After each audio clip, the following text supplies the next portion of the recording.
fort. 1, 2, c'est fort. Parce que là, à mon avis, je ne parlerai pas. C'est allô, 1, 2, 3, 1, 2, 3. Ok, c'est mieux? Il y a quelqu'un? Oui. Ça va? Vous êtes là? Oui? Ok, on va essayer de... C'est vrai que ça fait tout bizarre sans le retour. En même temps, on rejoint. Bon. Eh bien, je crois que on va pouvoir commencer. Il serait temps même. Alors, d'abord, merci d'être là cet après-midi. Alors, il y a beaucoup de choses à dire, mais on va essayer de faire notre possible pour être cohérent, un peu intelligent, pour pouvoir, voilà. Il ne faut pas être trop intelligent, sinon les gens ne suivent plus. Si vous n'êtes pas assez, ils s'en vont parce que vous ne l'êtes pas. Donc, il faut trouver le milieu de tout ça. Merci en tout cas à ceux qui viennent en visiteur, aux habitués. Alors, on va parler de transformation d'intelligence. On va essayer de diviser le temps en 2 pauses de 30 minutes. Donc là-bas, j'espère que vous n'allez pas laisser la table là-bas au bout telle qu'elle est. À la fin, voilà. Ce sera les 30 minutes seront l'occasion d'une pause pour moi. Vous me donnerez 5 minutes pour moi. Et ensuite, je vous donnerai une vingtaine de minutes si vous voulez changer quelque chose avec moi sur ce qui a été dit et pas dit. Donc, je reste disponible. Le but, c'est qu'on essaye de commencer à expliquer quelque chose et puis on verra à la suite ce que ça donne. J'ai prévu là-bas, dans une petite table où vous allez reconnaître, parce qu'il y a des Bibles, il y a un... Comment on appelle ça? On appellerait ça un livre d'or ou autre chose. C'est pour vous permettre d'écrire. Je vous encourage, voilà, c'est ça. Merci de laisser vos commentaires. Je n'ose pas dire vos critiques, vous risquez d'en abuser.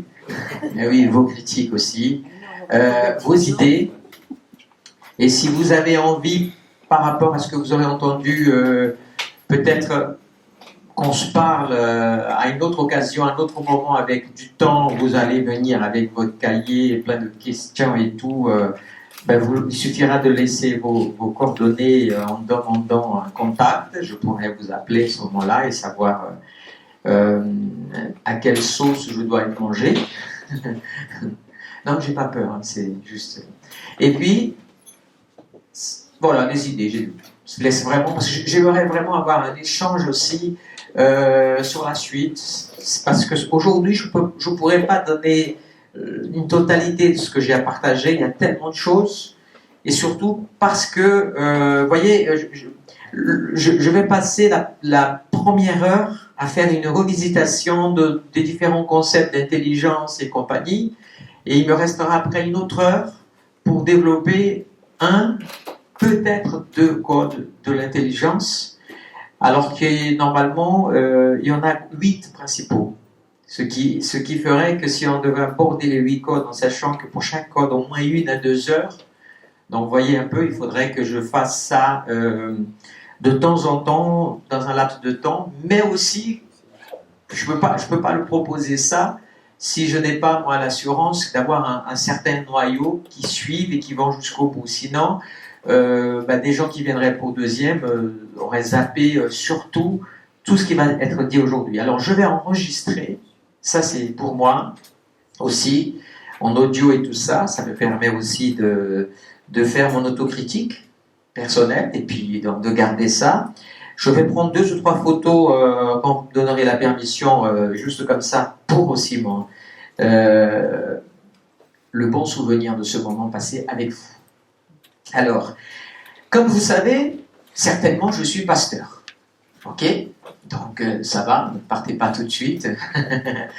J'ai voulu vous rencontrer ici et pas dans le cadre de l'église parce que je vais parler d'intelligence, bien sûr, mais je ne voulais pas mettre le côté religieux devant parce que vous allez comprendre à fur et à mesure que nous avons été formatés avec les mots.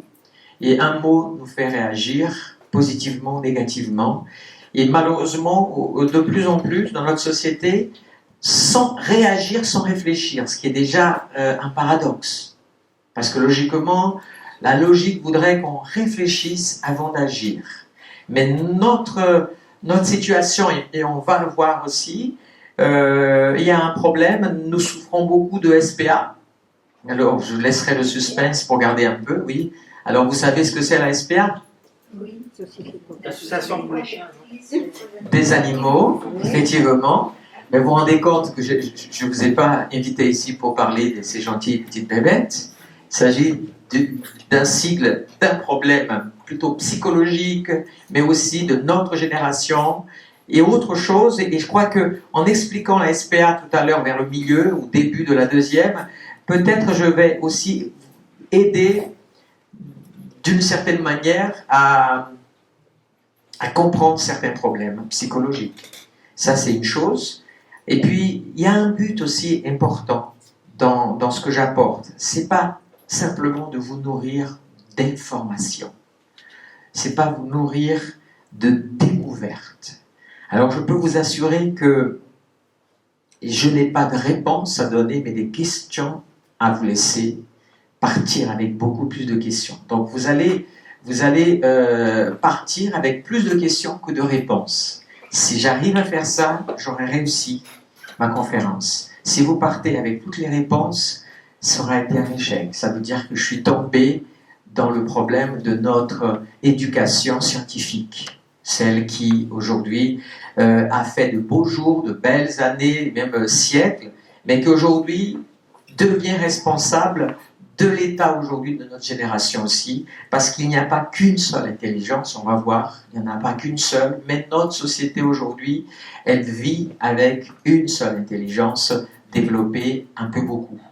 Alors, pour parler à quelqu'un ou à un groupe, j'imagine qu'il faut donner aussi un curriculum vitae. Alors, je vais mettre la première image, comme ça je vais me présenter. Je suis diplômé d'un ministère qui s'appelle le ministère de l'Intelligence. J'ai mon diplôme de l'intelligence, vous pouvez le voir. Et regardez, je suis là, et j'ai juste eu le temps de le recevoir aujourd'hui et de venir vous voir. Donc, ça, c'est pour vous rassurer. Ok? J'espère que là, tout d'un coup, vous dites, attention, il a un diplôme de l'intelligence. Donc, on doit l'écouter. Voilà. Deuxième chose, je voudrais que... Alors, c'est vrai que je ne savais pas quel nombre nous allions être. La disposition dont vous êtes actuellement, c'est vraiment pas la bonne, en fait. Parce que pour la pédagogie, ça aurait été en U que j'aurais voulu vous avoir. Donc, parce que j'aurais voulu que vous puissiez vous regarder. Et pas tourner le dos et me regarder que moi. Ok? Si je pose une question qui est déjà gâchée, j'ai déjà commis ma première erreur de la soirée. Si je pose une question ici, regardez-vous, et si vous devriez comme ça dire, d'après vous, au regard comme ça, quelle serait la personne qui semblerait peut-être parmi les plus intelligents dans cette salle? Juste, est-ce que vous pouvez, peut-être en regardant comme ça, vous dire comme ça, je regarde un peu la salle et je crois que la personne qui est là-bas, la fille, le garçon qui est là-bas, je crois que je voterai, je pense qu'il a une tête de quelqu'un de très très intelligent. Est-ce que vous pouvez essayer de le faire, ça? Alors, il y a déjà un vote pour Anne-Marie. Le critère d'André, et je ne sais pas quels sont les critères, mais c'est respectable. Vous voyez quelqu'un que vous pourriez dire... alors, il y en a plusieurs, mais il faut choisir un. Choisissez un que vous pensez. Moi, je pense que... Alors c'est vrai que vous connaissez beaucoup d'entre vous. Ça fausse un peu l'expérience, mais pas totalement. Alors, alors, on a quelqu'un qui s'est déjà lancé à dire Anne-Marie. On va dire que c'est du parti pris, mais j'ai la nuit. C'est vrai. Oui, bon, ça c'est la mère qui parle de son fils. Ça c'est vraiment ça. C'est du parti pris. Voilà. L'intelligence, tu peux pas. Ben, là pour l'instant, je n'ai rien parlé de cette intelligence. Je parle de celle que vous avez en ce moment avec vous. Moi, je dirais Solange. Solange, d'accord. Bon, ok. Alors, vous avez tous faux parce que vous auriez dû dire que c'est moi. Je viens de vous montrer un diplôme d'intelligence, et vous regardez ailleurs et pas à moi. Mais bien oui, mais regardez-vous, je fais partie aussi de ceux qui sont dans la salle. Ah oui, mais c'est... Non. En fait, le problème, c'est qu'il n'y a pas ici une personne qui soit plus intelligente que l'autre. Vous comprenez? Il n'y a pas une personne plus intelligente. Alors, pardonnez-moi, j'aime beaucoup l'autocritique. Et je voudrais, pour ceux qui ne me connaissent pas, qu'il n'y ait pas de mauvaise interprétation, quand parfois je semblerais faire une critique d'un système ou d'une personnalité du passé, de l'histoire, pour telle raison. C'est pas une critique en jetant la pierre, il a tout faux, c'est pas ça. C'est simplement parce que il faut débattre, et la critique fait partie d'un débat, et fait partie d'un échange aussi. Donc aujourd'hui, moi je vais vous donner mon expérience personnelle. Quand j'étais en classe d'initiation, alors je suis le pasteur Douglas, je viens de la Guyane française, la femme la plus belle qu'il y a dans la salle est assise là-bas, rayée, c'est mon épouse. Voilà, donc sa beauté rejaillit sur moi et ça m'aide à passer de beaux jours. Donc, quand j'étais gosse, il y a une expérience que je n'ai toujours pas compris, mais qui m'a marqué quand même. C'était, on était dans ces fameuses classes à l'ancienne, donc c'était le primaire forcément. Je devais avoir, j'ai une très bonne mémoire, donc 9 ans. Et on était dans ces classes, vous savez, où le professeur reste là, le tableau est là, il y a 2 grandes rangées. Et à un moment donné, on a rangé les classes comme ça. Il y a eu un contrôle, et puis on a mis, le bureau du professeur était derrière nous. Le tableau, donc, n'était pas comme maintenant, mais plutôt l'inverse. En fait, son bureau était là et elle traversait pour aller au tableau noir. Et on voyait, donc, la plupart du temps, elle était assise et on entendait. Donc, je me souviens parfaitement de ça. À droite, toute la rangée qui était là étaient tous les élèves en dessous de la moyenne. Et à gauche, tous ceux qui avaient eu la moyenne. Donc, je vous laisse imaginer un petit peu déjà le sentiment qu'on peut sentir quand on était à droite par rapport à gauche. Il y a une certaine psychologie. Certainement, si je suis à droite, certainement je vais me battre. Sauf que quand on a 8, 9, 10 ans, je ne sais pas si on a cette psychologie. Certains peuvent l'avoir, mais pas tous. Certains vont développer aussi la psychologie. Je suis nul et je suis à droite. Mais il y avait pire. Et pourquoi je me souviens de ça? Sinon je l'aurais oublié. Mais il y a une chose, c'est qu'au premier examen, je me suis retrouvé à droite. Donc, c'était en dessous de la moyenne. Au deuxième examen, qu'est-ce qui s'est passé? J'ai eu la moyenne et une fille qui était à gauche, qui n'avait pas eu la moyenne, dans toute la classe, j'ai dit, vous changez de place. Et donc, moi, et là, le drame. C'était une fille, elle a marqué cette année-là toute l'école primaire. Alors, on est en Guyane, il y a beaucoup de culture. Elle venait du Suriname. C'était un garçon manqué qui a dû faire de la boxe. Je ne sais pas ce qu'elle a fait. Mais à toutes les récréations, elle était en train de se battre avec un garçon et de lui mettre la rouste. C'était terrible. Et cet épisode-là, pourquoi ça m'a marqué? Parce que du coup, quand on a changé, c'était moi qui changeais avec elle. Elle a fait une crise d'hystérie, des cris d'adieu. Le professeur et d'autres sont venus l'arracher de force. Elle criait tout ça pour me mettre à droite et moi à gauche. Le problème, c'est qu'elle m'a attendu à la sortie de l'école. Je vous assure, j'avais 9 ans. Elle m'a attendu à la sortie de l'école. C'était un rendez-vous à 5 heures après la récréation parce qu'elle avait quelque part en disant que c'était aussi ma faute. Alors, du coup, moi, la réputation de la fille, tout le monde le savait. Tous les garçons qui avaient été roués de coups par elle savaient à quoi s'attendre. Et du coup, je vous assure que j'avais des sueurs froides. Et elle m'attendait. Et comme, je ne sais pas à l'époque, aujourd'hui, mais à notre époque, quand j'étais à l'école, à la cour de récréation, il y avait un combat, il y avait toutes les troupes, les professeurs tardaient à venir, laissaient un peu. Et tout d'un coup, voilà, je me suis retrouvée au milieu avec toutes les quelques classes qui étaient là. Et vraiment, elle était là prête. Et moi, je n'étais pas du tout. Et le pire dans ces moments-là, c'est attention aux conseillers qu'on peut avoir dans la vie. quelqu'un m'a dit, une fille m'a dit comme ça, écoute, n'y va pas, écoute, laisse tomber tout ça. Et les copains sont arrivés, tu vas pas te laisser, hein, tu vas y aller, tu vas y aller. Et je suis allé. Et je me souviens simplement du coup de poing que j'ai pris dans la bouche. Quand j'ai senti le goût de sang dans la bouche, je suis parti. Et j'ai fait partie d'un de plus qui avait été rossé par cette fille-là.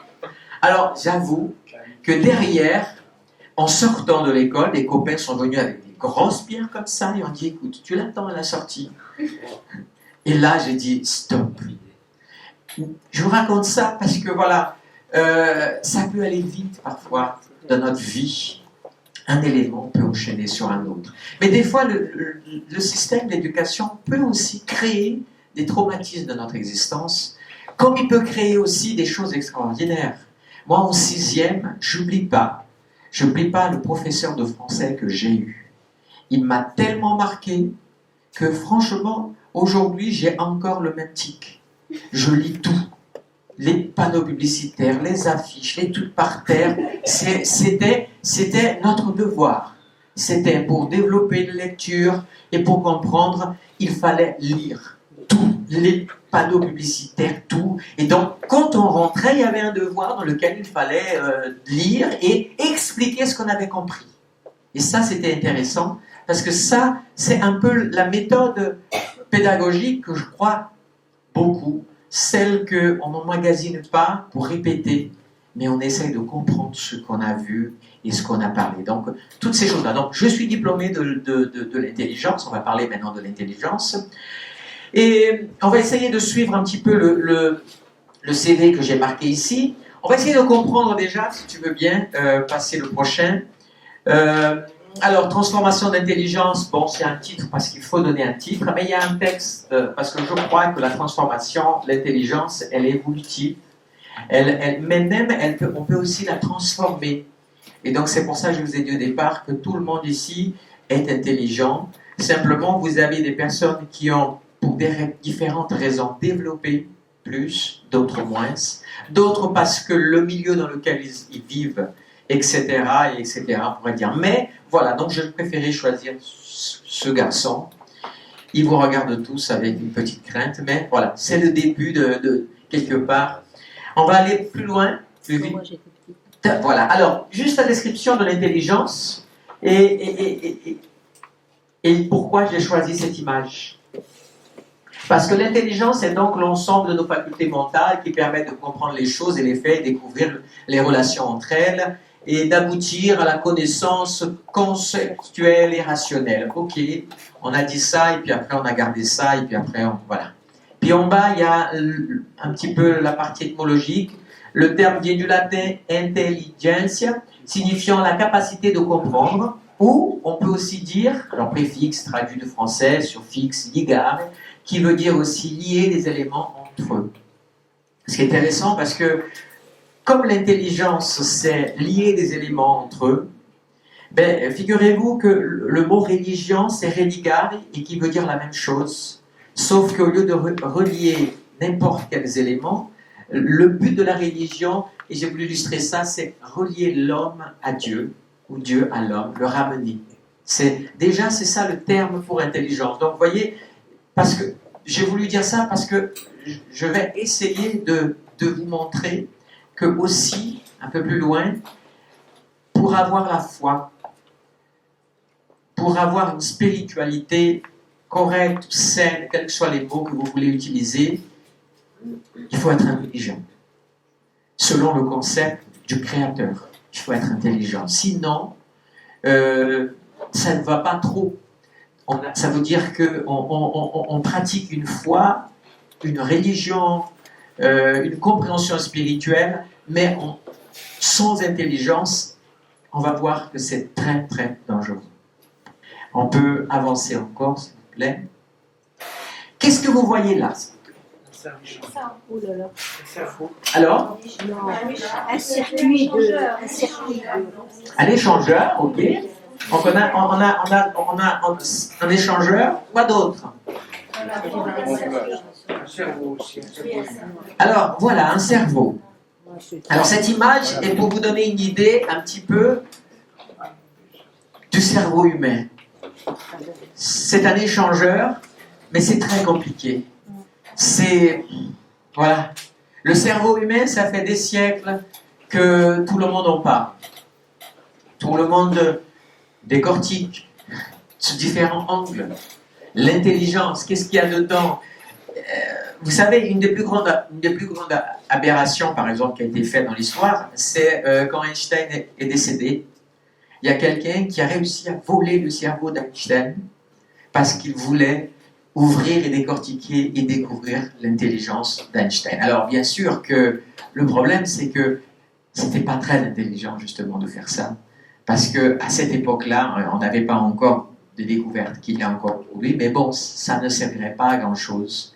Il y a quelques années, j'avais entendu, il y avait du côté d'Amérique du Sud un homme qui était très intelligent, reconnu, et déjà les Américains avaient déjà payé une certaine rente, une certaine somme, et il avait signé un document que le jour où il serait mort, son cerveau serait donné aux sociétés d'études américaines, parce qu'on voulait aussi l'analyser. Donc, je ne sais pas si parmi vous, il y en a qui ont déjà fait ce genre de contrat, mais bon, si ça peut vous rapporter beaucoup de votre vivant, hein, je vais vous dire, mais le cerveau, il est comme ça. Voilà. On va continuer sur cette partie. Je vais vraiment vous montrer pas mal d'images.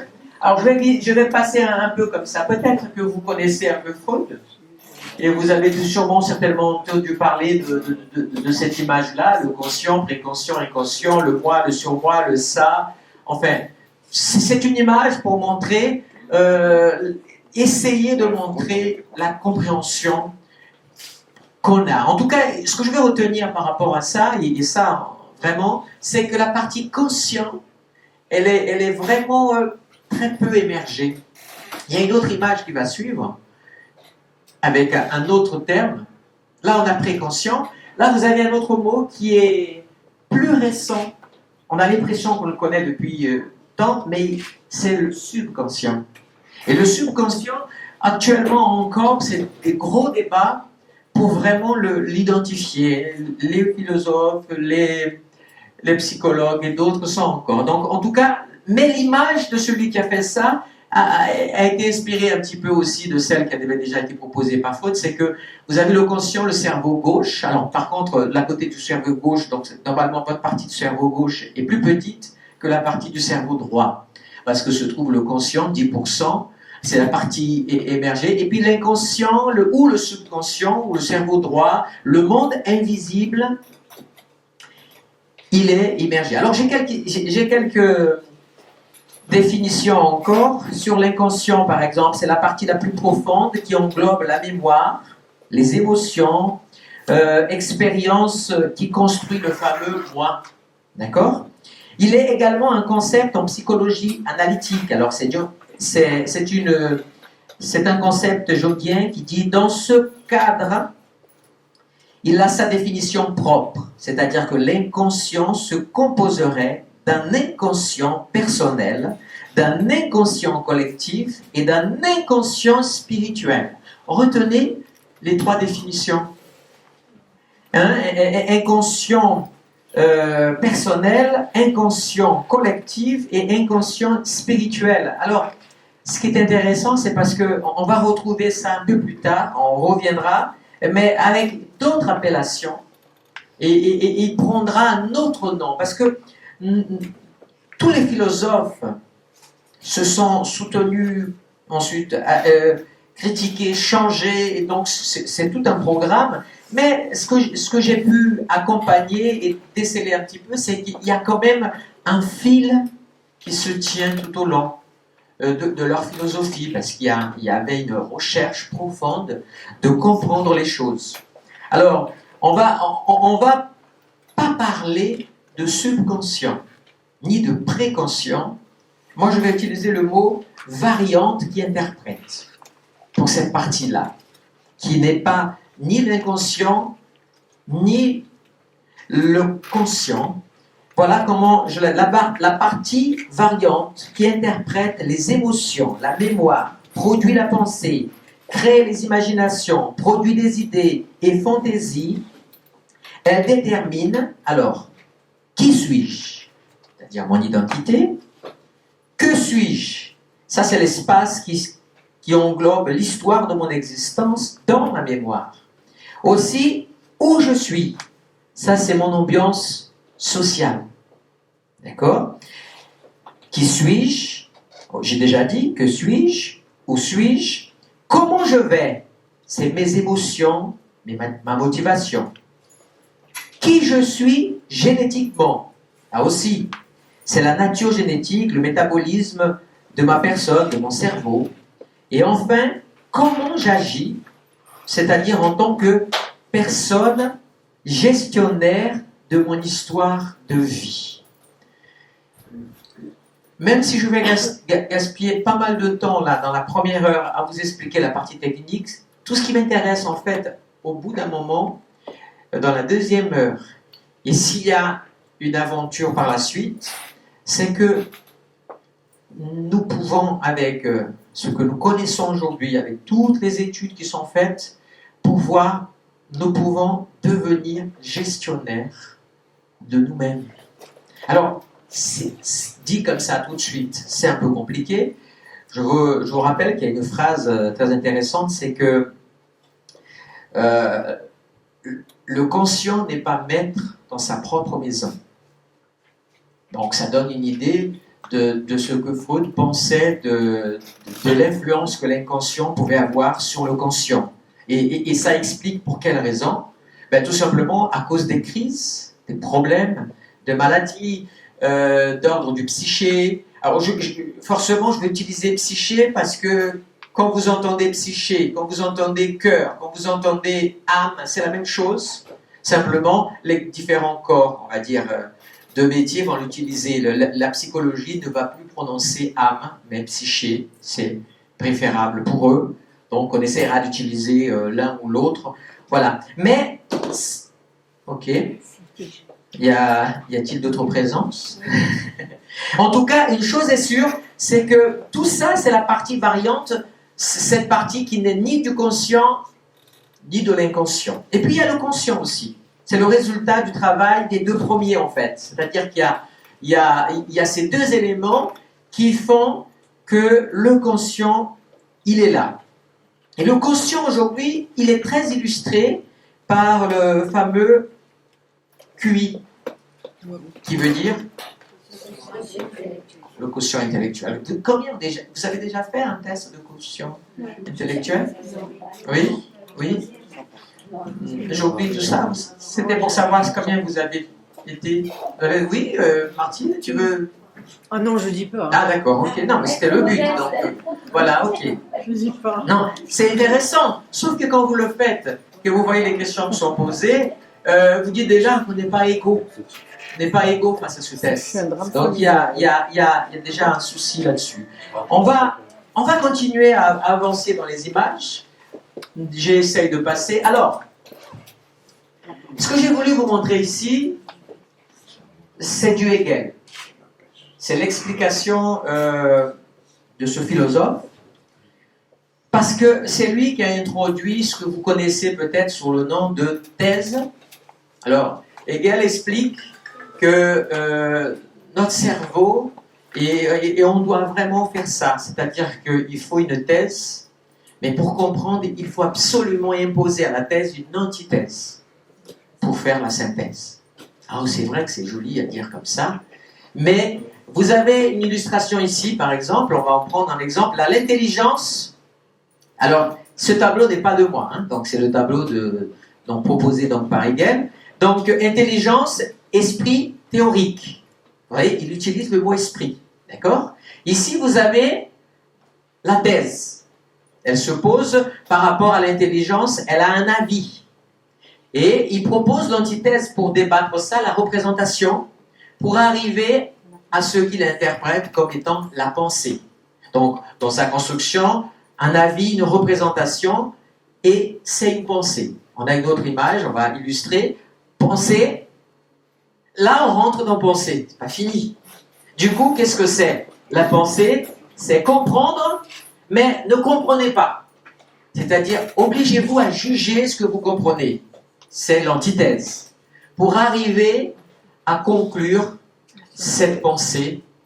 Donc, ok, elle est bonne. Alors, on ne dit pas elle est bonne en philosophie.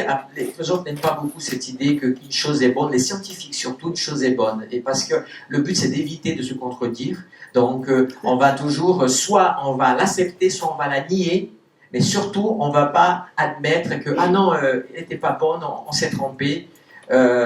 Rarement, vous voyez des scientifiques venir devant et dire, on s'est trompé, c'était cette théorie. Ils vont toujours trouver une autre façon. Alors, je vais vous montrer l'image qui donne mal à la tête par rapport à Hegel. C'est que voilà, on ne peut pas bien voir, mais ça, c'est le système de l'univers. Et en fait, vous avez ici, donc par exemple, pour la logique, dans la logique, vous avez normalement ici la thèse, l'antithèse et la synthèse, mais en fait, là-dedans, vous avez une autre et ça va en profondeur. Donc, c'est à l'infini. Alors, l'image ne peut pas être vue. Alors, il y a une autre qui va donner une idée vraiment de la complexité. Et encore, c'est pas toujours. Alors, vous voyez, il fonctionne toujours par trois. Voici. OK? Vous avez l'idée, la nature, l'esprit. Donc, par rapport à l'esprit, vous avez l'esprit subjectif, objectif et absolu. Donc, vous avez ici la thèse, l'antithèse et forcément la synthèse. Mais cette synthèse va donner lieu encore à d'autres et ça va. Alors, il y a des endroits où ça va plus loin, d'autres ça s'arrête. Une dernière image pour compliquer. Voilà, essayez de comprendre. Donc voilà, là, ça devient même illisible. Hein? On est d'accord? Donc, ce qu'il faut retenir, c'est quoi finalement? Si on veut travailler dans la réflexion, il faut toujours se dire que face à une idée, selon ce concept-là, il faut absolument poser quelque chose de contraire, de vraiment contraire. Et si après, quand il y a une espèce de dualisme, de confrontation, le résultat, on va dire comme ça, celui qui reste debout, c'est la synthèse, est remporté et qualifié. C'est un peu le système aussi des Jeux Olympiques en boxe ou en d'autres. Hein. Se rencontre par deux et ça part et ça finit avec un vainqueur. C'est un peu cette idée qui a influencé quelque part aussi notre façon de voir, mais notre façon d'enseigner aussi. Parce que du coup, si vous remarquez bien, dans tous les séminaires, et je voudrais tellement sortir là-dedans, c'est que on fait des points et on fait des schémas. Et franchement, est-ce que vous connaissez la phrase quand même qu'une image vaut mieux qu'un long discours. Qu'un long discours. Voilà, on est d'accord. Sauf que ça, c'est pas bon pour notre intelligence. C'est parce qu'en fait, elle devient paresseuse. Et intellectuellement, c'est zéro. Il faut comprendre que dans le fonctionnement du cerveau, chaque pensée, c'est des milliers de fenêtres qui s'ouvrent pour réfléchir. Alors, on va imaginer ensemble. Vous avez vos papiers que je vous ai donnés. Ceux qui sont arrivés après, si vous n'avez pas, je vous donne un papier. Prenez un crayon de quoi écrire. On va faire un exercice ensemble. Un petit exercice ensemble. Ah oui, bien sûr, mais j'en ai à volonté. Alors, utilisez un côté et ensuite, ce sera le deuxième côté. Vous êtes prêts? Alors, ce que je vais vous inviter à faire, c'est dessiner un carré. Dites-moi, par contre, combien de temps est-ce que quelqu'un ici a dû réfléchir beaucoup pour dessiner un carré? Ça a été... En fait, vous avez dessiné le carré plus rapide que votre intelligence. Parce que c'est tellement... Hein? On est d'accord ou pas? Donc, vous avez dessiné un carré. Montrez-moi votre carré quand même. Bon, c'est facile. C'est quoi la particularité du carré? 4 côtés égaux. D'accord. Alors, dessinez-moi, s'il vous plaît, de l'autre côté. Je voudrais que vous dessiniez un triacotagone. Oui. Triacotagone. Triacotagone. Ça existe au moins. Bien sûr. Est-ce que quelqu'un déjà peut le faire ou pas? Non. Laissez les appareils électroniques en dehors. Je ne sais pas faire. Alors, est-ce que quelqu'un... Est-ce que quelqu'un a une idée de ce que serait un... Ah là, c'est. Bon, vous avez vu, est-ce que vous avez remarqué que vous êtes allé chercher dans votre cerveau ou pas? Quand même ou pas du tout? Alors, si vous avez de suite fermé la porte au cerveau en disant « je ne sais même pas laisser tomber », c'est pas bon. Ça veut dire que vous n'avez pas fait d'effort. Et c'est cet effort qui, en fait, pourquoi c'est dur? Imaginez que vous êtes dans une maison, d'accord? Vous êtes dans une maison qui a des milliers de fenêtres. Si vous en ouvrez une, c'est vrai qu'il y a de la lumière qui rentre, mais vous n'êtes pas très fatigué. Mais si vous commencez à courir et à ouvrir un maximum de fenêtres, vous allez vous fatiguer. Et des personnes deviennent paresseux dans leur intellect parce que dès qu'ils commencent à réfléchir beaucoup, non, ça me fatigue, oh là là. Parce qu'en fait, on ne veut pas le faire. Alors, qu'est-ce que c'est finalement? Si je vous dis, dessinez-moi un octogone, alors. Dessinez-moi un octogone. Il faut me le dessiner, l'octogone. Parce que ce que vous avez fait, c'est une interprétation du mot. Il faudrait que vous me le dessiniez, l'octogone.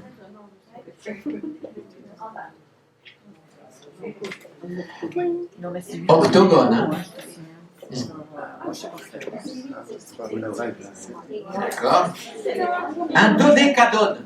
Cadone, non. Cagone. Dodé. 12. Oui, voilà. Donc, qu'est-ce que c'est qu'un triacon? C'est 30 côtés. Alors, vous savez, qu'est-ce que votre cerveau pourrait facile à trouver? C'est quand vous ajoutez le mot polygone. Et si vous dites un polygone à 30 côtés, et tout le monde saurait ce que c'est un tri. On est d'accord ou pas? Tout de suite, ça change. Polygone à 30 côtés. Et en fait, qu'est-ce qui se passe? Au départ, vous avez 4 côtés, vous passez à 8, à 12, etc. Et vous pouvez aller à l'infini, mais le carré devient pratiquement rond visuellement.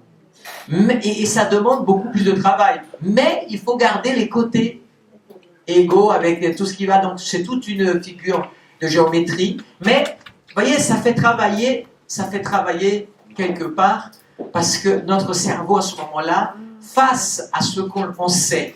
Le problème de l'image, et c'est pourquoi je vous montre, et après on va arrêter de montrer beaucoup trop d'images, c'est que c'est pas bon d'avoir toujours des images. Notre éducation, tous les parents ici ont à un moment donné fait ça, parce que c'est ce qui nous facilite. Rappelez-vous, vous avez deux choix. Vous allez, je ne sais pas s'il y en a qui le font encore cela, le soir, avant de dormir votre enfant, vous allez lui lire une histoire. D'accord? C'est excellent ça. Vous lisez une histoire et l'enfant doit voyager dans l'histoire. Mais aujourd'hui, nous avons aussi des projections de l'histoire. C'est-à-dire qu'en fait, on s'assoit et on tourne les pages et on montre les images. Vous savez que c'est plus le même développement dans l'intelligence de l'enfant. Parce que du coup, quand votre enfant va aller au CP, comment il va apprendre? Avec le système des images. Et en fait, ce que nous savons parler, ça s'appelle l'intelligence dialectique, parce qu'en fait, on ne sait parler que par le dialecte, par les mots, l'interprétation des mots. Et ça, ce n'est qu'une intelligence. Alors, il faut savoir que ceci est bon. L'intelligence dialectique est bon pour parler, pour écrire aussi, et pour le langage des signes.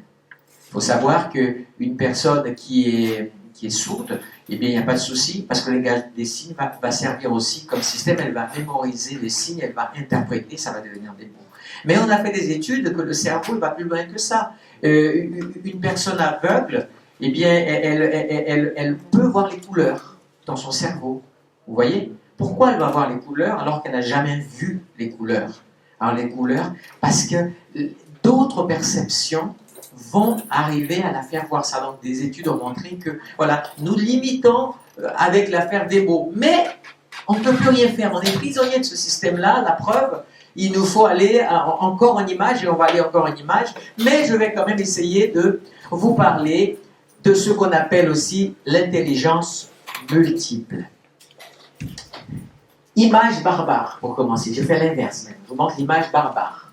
L'intelligence multiple, elle est ici, et tout ce qui ça concerne. On ne comprend pas trop, on tourne l'image. Ah, ça va être un peu plus clair. Qu'est-ce qu'on appelle l'intelligence multiple? Alors, ça veut dire musicale, existentielle, interpersonnelle, intrapersonnelle, linguistique, spatiale, logico-mathématique, corporelle. Voilà ce qu'on appelle l'intelligence multiple. Alors moi, j'ai fait un peu d'interprétation là-dessus pour vous aider, mais je crois que j'ai une autre image encore. On peut toujours y aller. Non, reviens, c'est pas la bonne image, alors tant pis. Laissez-moi vous donner un petit peu l'interprétation et on va prendre 2 minutes pour réfléchir ensemble à ça. L'intelligence logico-mathématique, c'est l'intelligence qu'utilisent les chercheurs, la biologie, la mathématique, médecine et compagnie. Bon, vous avez compris, c'est tout ce qui concerne les maths et les côtés logiques aussi. L'intelligence spatiale, il y a des gens qui ont le sens de l'orientation, c'est impressionnant, et il y en a d'autres, c'est catastrophique. Donc, vous comprenez qu'il y a des gens qui sont capables de se perdre dans leur jardin.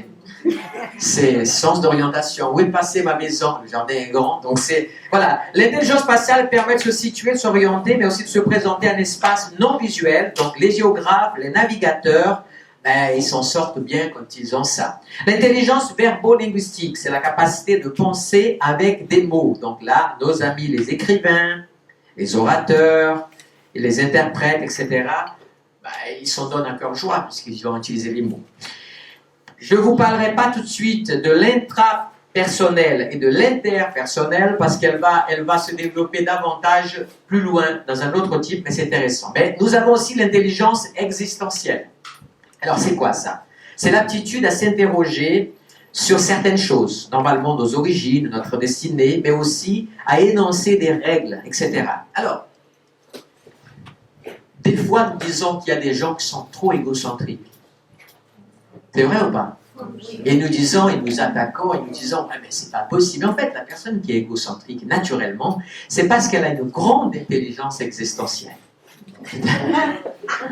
Vous comprenez? C'est pas totalement de sa faute, c'est naturel. Après, tout se rééduque, pardon. Mais disons, sachez-le que elle est centrée sur elle-même parce qu'elle est constamment dans une espèce d'amélioration de sa personnalité. L'intelligence musicale rythmique, c'est l'intelligence qui permet de reproduire et de créer, même de reproduire des mélodies. Donc là, on parle de la musique et des choses comme ça, les chanteurs, les musiciens. Vous savez qu'il y a une intelligence musicale dans le cerveau. On a même prouvé scientifiquement, une fois j'ai vu ça dans une revue scientifique, que derrière, il y a une espèce de petit bout. Si la personne a ça, elle peut y aller pour apprendre de la musique, à jouer des instruments, elle va y arriver avec facilité, et les autres, ça va être beaucoup plus difficile. Donc, ça fait partie. Et puis, vous avez l'intelligence corporelle. Alors, c'est les athlètes, par exemple, les danseurs, les athlètes, les sportifs. On dit que Michael Jordan, Usain Bolt, ce genre d'athlètes, ils doivent avoir une intelligence corporelle hors norme. Alors, qu'est-ce qu'on apprend de l'intelligence multiple? C'est que si on réfléchit à nouveau, éducation. Dans un certain temps, je pense qu'il y avait ça, je ne dis pas que ça a été oublié, mais disons que nous sommes une classe ici, d'accord? Et que vous n'êtes pas tous forcément pareil, avec les mêmes héritages, etc., etc. Mais moi, je suis le professeur et j'ai envie que vous passiez tous votre bac avec mention très bien. Il faudrait qu'il y ait un travail en amont ou alors pendant l'année ou tout le cursus où je dois avec vous avoir des moments de compréhension, identification de quelle intelligence vous avez naturellement développée. Parce qu'avec la connaissance de ces différentes intelligences, il n'est pas trop difficile, il n'y a pas besoin de sortir de la Sorbonne pour pouvoir commencer à identifier que tel est tel. Alors, les conseillers d'orientation, eh bien, avec ça, bon, certains font des tests. Moi, une fois, j'ai fait un test, il y avait beaucoup de mémoire, beaucoup de connaissances, mais à la fin, je savais autant que quand j'étais arrivé sur moi-même. Mais ce que je veux dire, c'est que ça permettrait d'aider. Alors, je donne un exemple. On demande aux enfants, qu'est-ce que tu veux être quand tu seras grand? Généralement, c'est du domaine du fantasme, les premières réponses, pour différentes raisons. soit parce qu'il y a familial, parce qu'il y a autre chose. Mais alors là, il peut y avoir des ratés. C'est quand la famille intervient et dit bah, tu vas être docteur, et docteur tu seras. Et puis, le gars aurait pu faire champion du monde du 100 mètres. Il a simplement découvrir qu'il a une intelligence corporelle extraordinaire.